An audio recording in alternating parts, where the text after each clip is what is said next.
کیوں کیا تم نے یہ سب؟ اس کے کیبن پہ جاتے ہی وہ اس کا کالر تھام گئی۔ کیا؟ وہ انجان بولا۔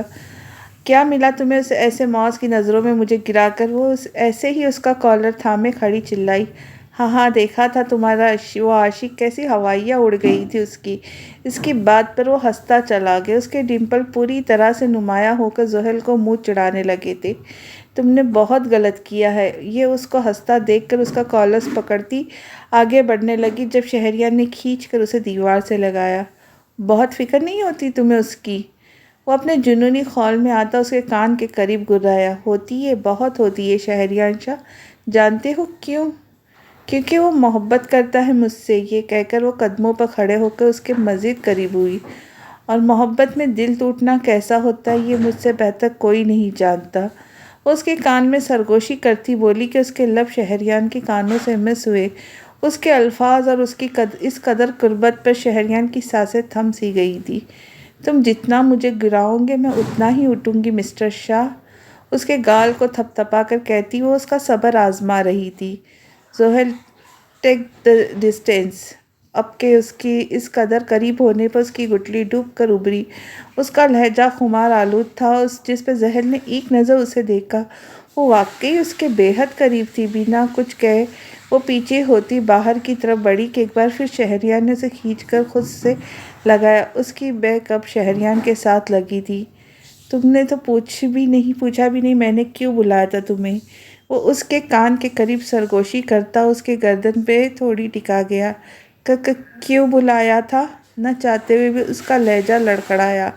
میٹنگ ہے آج، مجھے اپنی پریزنٹیشن سبمٹ کروا دو، وہ کہہ کر عام سے انداز میں کہہ رہا تھا، مگر اس کا خمار آلود لہجہ زحل کے ریڑھ کی ہڈی میں ورد کر گیا۔ دروازے سے پر ہونے والی دستک نے اس کو سکون بخشا تھا۔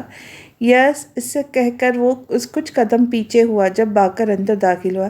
ارے زہر نصیب، مبارکہ بھائی، بلایا بھی نہیں، اس نے شکوہ کیا۔ آپ کو شاید گھر کے عرصہ ہو گیا ہے باقر صاحب، آپ کے گھر آج ولیمے کا کارڈ گیا ہے، وہ مسکرا کر بولا۔ اوئے ہوئے، بہت مسکرایا جا رہا ہے، لگتا ہے زحل نے اپنا اثر چھوڑ دیا ہے۔ جی بالکل، آپ کی بھابھی ہے ہی ایسی، کوئی بھی دل ہار جائے، اسے ذو معنی انداز میں کہا جس پر جھجک کر باہر نکل گئی۔ کیا میں اندر آ سکتا ہوں؟ باقر اور زحل کے جانے کے بعد وہ پھر سے ایک فائل پر نظر ثانی کر رہا تھا جب اس نے ڈور نوک کیا۔ تمہیں کب سے اجازت کی ضرورت پڑ گئی؟ اس نے ایک نظر اٹھا کر سامنے سے آتے شیفان پر ڈالی جو اب کرسی کھینچ کر بیٹھ رہا تھا۔ یہ فائل بند کرو، مجھے تم سے بات کرنی ہے۔ اس کی بات کو نظر انداز کر کے وہ سنجیدگی سے گویا ہوا جس پر شہریار اب پوری طرح سے اس کی طرف متوجہ ہو گیا۔ اوہو، وہ اچھے سے جانتا تھا شیفان کیا بات کرنے آیا ہے۔ مجھے پتا ہے، تم جانتے ہو میں کیا بات کرنے آیا ہے؟ دیکھو شہریار، میں اچھے سے جانتا ہوں تم ناراض ہو زحل سے، لیکن اب وہ تمہارے گھر پر آ گئی، اس لیے میں نہیں چاہتا وہ تمہاری وجہ سے کہیں بھی شرمندہ ہو۔ وہ اسے اکیلا پن محسوس ہوا۔ اس کا اشارہ کچھ دیر پہلے ہونے والے اعلان پر تھا جس پر آفس کے کچھ لوگ زحل کو نہ جانے کن کی نظروں سے دیکھ رہے تھے، اور یہ بات وہ اچھے سے محسوس کر گیا۔ اس میں اس کی اپنی غلطی ہے۔ اسے کس نے کہا تھا اس لڑکے کو مجھ پر فوقیت دینے کا؟ اسے کس نے کہا تھا میرے نکاح میں ہوتے ہوئے اس معمولی سے لڑکے سے منگنی کرنے کو؟ اب بھگتے سب۔ اور میں نے کیا غلط کیا جو تم میرے سے سوال کر رہے ہو؟ میں نے سب کو بتایا۔ زحل ابراہیم شاہ در حقیقت زحل شہریار شاہ ہے۔ اس کی آنکھیں اس کا اندر کا پتہ دے رہی تھی۔ اس کی سرخ آنکھوں کو دیکھ شیفان نے سر جھٹکا۔ دیکھو شاہ، غلطی کسی سے بھی ہو سکتی ہے، اس سے بھی ہو گئی۔ اس کی بات مکمل ہونے سے پہلے وہ اچک گیا۔ غلطی نہیں، یہ صرف غلطی نہیں ہے شیف، یہ گناہ ہے اس کا۔ وہ میری ہے، شہریار شاہ کی، صرف میری ہے، پھر کیسے وہ کسی کے بارے میں سوچ سکتی ہے؟ اسے میں نے اتنا حق دیا ہی نہیں ہے کہ وہ میری ذات کے علاوہ کسی کو دیکھے یا اسے پسند کرے۔ اس کی ہر چیز پر، ہر نظر پر صرف میرا حق ہے، اس کی ذات پر، اس کی سانس پر صرف میرا حق ہے، صرف میرا۔ وہ ضدی انداز میں بولا کہ اس کے انداز پر شیفان کو بہت عرصے سے سویا ہوا شہریار جاگتا محسوس ہوا۔ اس کی محبت جاگ رہی تھی جو شاید وہ سلا چکا تھا۔ وہ شاید بے چین تھا جبھی اس کے ذرا سے چھیڑنے پر دل کا حال اس کے سامنے رکھ رہا تھا۔ اگر ایسی بات ہے تو تم کیسے بھول گئے؟ اس نے تمہاری وہ فون کال بھی سنی تھی جب تم کسی لڑکی کے ساتھ مصروف تھے، وہ اسے گھورتے ہوئے بولا۔ ایسا کچھ نہیں ہے، اس نے صرف اس لڑکی کی آواز سن کر کال کٹ کر دی تھی، میری بات تو اسے یاد بھی نہیں ہوگی، اور ہے بھی تو اسے کوئی حق نہیں ہے مجھ سے سوال کرنے کا۔ پہلے وہ خود تو بے وفائی چھوڑے، پھر مجھ سے سوال کرے۔ وہ سر جھٹک کر کہنے لگا، تم غلطی کر رہے ہو شاہ، پھر سے غلطی کر رہے ہو۔ زحل کو اس وقت اگر کوئی چیز موت سے دور اور تم سے قریب کر سکتی ہے تو وہ صرف تمہاری محبت ہے۔ اسے تمہاری محبت ہی پھر سے قریب کر سکتی ہے، ورنہ تم سے کچھ سوچا ہے وہ کیوں معاذ کی طرف متوجہ ہوئی؟ کیونکہ معاذ کی نظروں میں اس کے لیے صاف محبت جھلکتی ہے۔ شیفان اس کی بات پر تندرستی سے کاٹ گیا۔ اس کا صبر کا پیمانہ لبریز ہو رہا تھا۔ آئی نو وہ شاہ تو پوزیسو ہے اسے لے کر، لیکن یہ حقیقت ہے، میں نے تمہارے بھلے کے لیے ہی کہہ رہا ہوں۔ میں نہیں چاہتا یہ رشتہ پھر سے ٹوٹے، کیونکہ اگر یہ رشتہ اب ٹوٹا تو کچھ بھی نہیں بچے گا شہریار، کچھ بھی نہیں۔ اس کے کہنے پر شہریار کو معاملہ سنگین ہونے کا احساس ہوا۔ کیا کروں میں پھر؟ وہ ہارے سے لہجے میں بولا۔ مناؤ اسے، پیار سے مناؤ، کیونکہ وہ صرف پیار سے ہی تمہاری طرف لوٹیں گی۔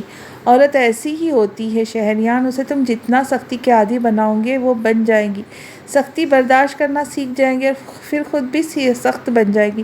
لیکن اس سے پھر سے بھی کہیں نہ کہیں محبت کی بھوک ہوتی ہے، کیونکہ عورت نہ تو عزت کے بغیر رہ سکتی ہے نہ ہی محبت کے۔ وہ محبت کی تلاش کرتی ہے، اگر اسے اپنے شوہر سے محبت نہ ملے تو وہ اپنے بچوں میں تلاش کرتی ہے۔ ہاں، اگر عورت سے نرمی اور محبت سے پیش آؤ تو وہ چاہ کر بھی خود کو تم سے دور نہیں کر پائیں گی۔ وہ ایک ایک لفظ ٹھہر کر بولا کہ اس کے الفاظ شہریار کے دل پر جمی برف کو پگھلانے لگے تھے۔ ویسے تمہارا اتنی لمبی چوڑی تقریر دینے کے بعد ایک نتیجے پر پہنچا ہوں۔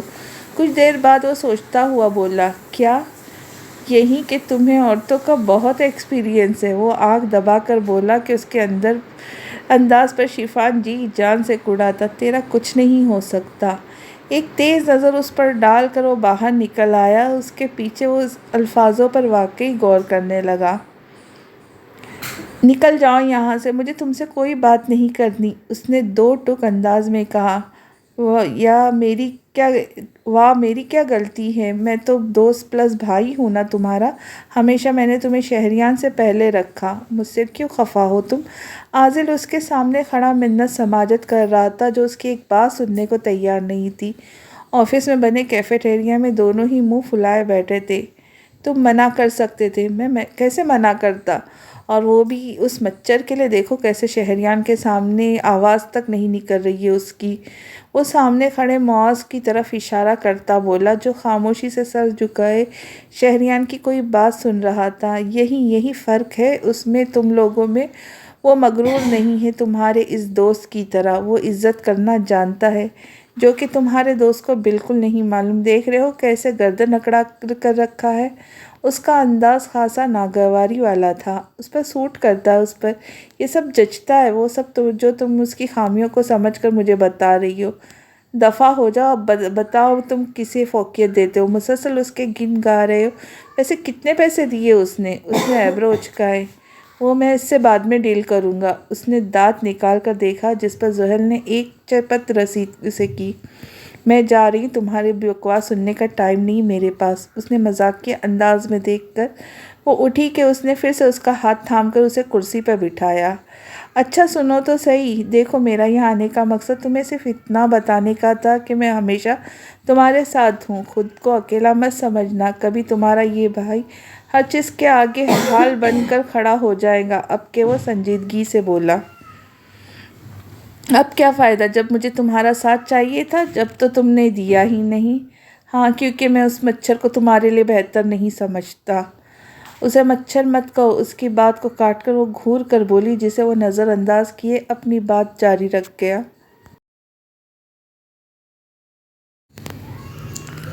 جو شخص ابھی تمہارے لیے کھڑا نہیں ہو سکتا، وہ آگے جا کر کیا ہوتا؟ اسے دیکھا ہے کیسے وہ شہریار سے خوف کھاتا ہے، تو آگے جا کر تمہیں کیا لگتا ہے وہ شاید اسے چھوڑ دیتا؟ کبھی نہیں۔ میری نظر میں تم نے اس لڑکی کی جان بچا دی ہے آنٹی کی بات مان کر، کیونکہ اگر تم اس شہریار پر اسے فوقیت دیتی وہ اسے ختم کر دیتا۔ دونوں ہی اس کی ضد سے واقف ہے۔ اس کا اندازہ خاصا سمجھانے والا تھا۔ ہمیشہ کیوں اس کی ضد سے ڈرے؟ شہریار ضدی ہے، شہریار کی ضد ہے، شہریار یہ کرے گا، شہریار وہ کرے گا، ہمیشہ تم سب کو یہی ڈر کیوں ہوتا ہے؟ کیوں سب اس کے سامنے کمزور ہے؟ وہ کرب سے بولی۔ تم سمجھنے کے موڈ میں نہیں، یا پھر تم نے اسے سمجھنا ہی چھوڑ دیا ہے؟ اسے کہہ کر وہ اٹھ کر باہر نکل گیا جہاں شیفان اس کا انتظار کر رہا تھا۔ کیا بنا؟ اس نے تشویشی انداز میں پوچھا۔ میرا والا تو شاید سمجھ گیا ہے، تو اپنا بتا۔ شیفان کو اس کی شکل سے ہی مایوسی کا پتہ لگ گیا تھا۔ ان عورتوں کو کون جیت سکتا ہے؟ اس نے کندھے اچکا کر مایوسی سے کہا، جس پر وہ سر جھٹک گیا۔ جانتا تھا شہریار شیر ہے تو زحل سوا شیر ہے۔ ولیمے کا فنکشن شروع ہو چکا تھا۔ وہ دونوں آج ساتھ ہی انٹر ہوئے تھے۔ آس پاس انار اور پھولوں کی برسات میں وہ دونوں چلتے ہوئے کسی ریاست کے شہزادہ اور شہزادی سے کم نہیں لگ رہے تھے۔ انہیں ساتھ دیکھ کر نہ جانے کتنی ہی دعائیں حریم بیگم اور عائشہ کے دل سے نکلی تھیں۔ ایک بار پھر حالات بحال ہونے لگے تھے۔ بیٹا گھر چلو، حریم بیگم نے امید سے کہا۔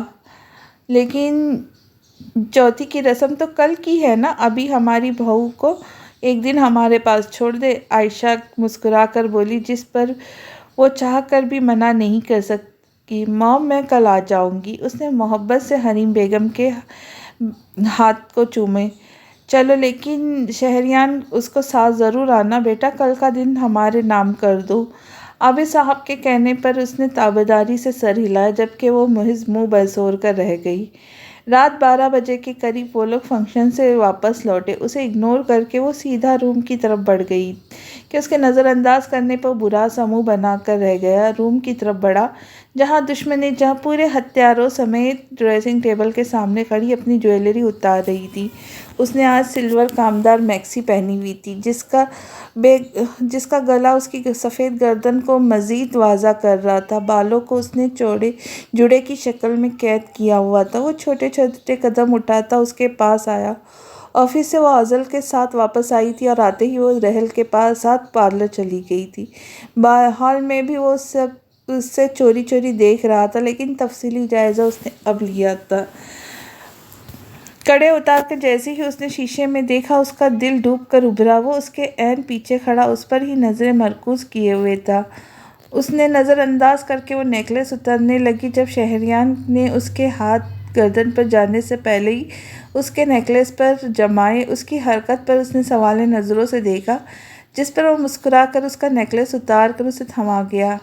ہٹو پیچھے، کیوں جن کی طرح میرے پیچھے کھڑے ہو گئے ہو؟ وہ خود کو مضبوط ظاہر کیے بولی۔ کیوں؟ میں یہاں کھڑا نہیں ہو سکتا؟ اس نے پیچھے سے اسے حصار میں لے کر کہا کہ اس کی حرکت پر اس نے زور سے اس کے ہاتھ جھٹکے۔ اس سے پیچھے وہ آگے بڑھتی، شہریار نے اس کے دونوں اطراف سے بازو ٹکا کر اس کا راستہ بند کیا تھا۔ ہٹو، کیا کر رہے ہو؟ مجھے زج مت کرو، میں تھکی ہوئی ہوں۔ اسے اس کے تیور کچھ ٹھیک نہیں لگے، اس لیے نرمی سے بولی، نہ ہٹوں تو؟ وہ خمار آلود لہجے میں کہتا اس پر جھکا سا تھا کہ زحل نے ہاتھ الگ اس کے سینے پر رکھ کر اسے پیچھے کیا۔ اس کا اثر لیے بغیر وہ اسے کمر جکڑ کر اس کے قریب کر گیا۔ محبت میں دل ٹوٹنا کیسا ہوتا ہے یہ تم سے زیادہ میں جانتا ہوں، وہ اس کے کان کے قریب سرگوشی کرتے بولا۔ تم کو کچھ نہیں جانتے، کچھ بھی نہیں، بلکہ تمہارے منہ سے یہ محبت لفظ سن کر بھی مجھے ہنسی آ رہی ہے۔ وہ اس کے قریب میں خجل سی ہو کر گھبرائی۔ وقت آنے دو، پھر سب پتہ لگ جائے گا بیبی گرل، ابھی تم چھوٹی ہو، تمہیں ان باتوں کا نہیں پتہ۔ شرارت سے کہہ کے وہ اس کے کان کی لو پر جھکا کہ زحل نے ایک جھٹکے سے اسے پیچھے کی طرف دھکا دیا۔ اس کے اچانک حملے پہ وہ لڑکھڑا کر پیچھے ہوا، جس کا فائدہ اٹھا کر وہ تیزی سے اس کی گرفت سے نکلی کہ اپنی اس حرکت پر وہ اس کے غصے کو ہوا دے گئی تھی۔ ایک ہی جست میں اسے پکڑ کر بیڈ کے قریب لایا۔ میں جتنی تمہاری بدتمیزی برداشت کرتا ہوں، جتنا تمہیں یہ سوچ کر چھوڑتا ہوں کہ نادان ہے سمجھ جائیں گی، تم اتنا ہی میرے سر پر چڑھتی جا رہی ہو۔ وہ دہاڑا کہ اس کی دھاڑ پر زحل دہل کر رہ گئی۔ دور ہٹو، اس نے بامشکل آنسوؤں پر باندھ کر اس کی طرف دیکھا۔ میں ہٹوں؟ میں پیچھے؟ شوہر ہوں تمہارا، حق ہے تم پر میرا۔ اپنی ڈھٹائی سے وہ اسے ایک لہجے میں ہی اسے جنونی خول میں لے آئی تھی۔ میں نہیں مانتی تمہیں اپنا شوہر، دور رہو مجھ سے۔ اسے خود پر جھکا دے کر بری طرح چلائی۔ زحل، 1 منٹ سے پہلے اپنی بدتمیزی بند کرو، ورنہ اپنا برا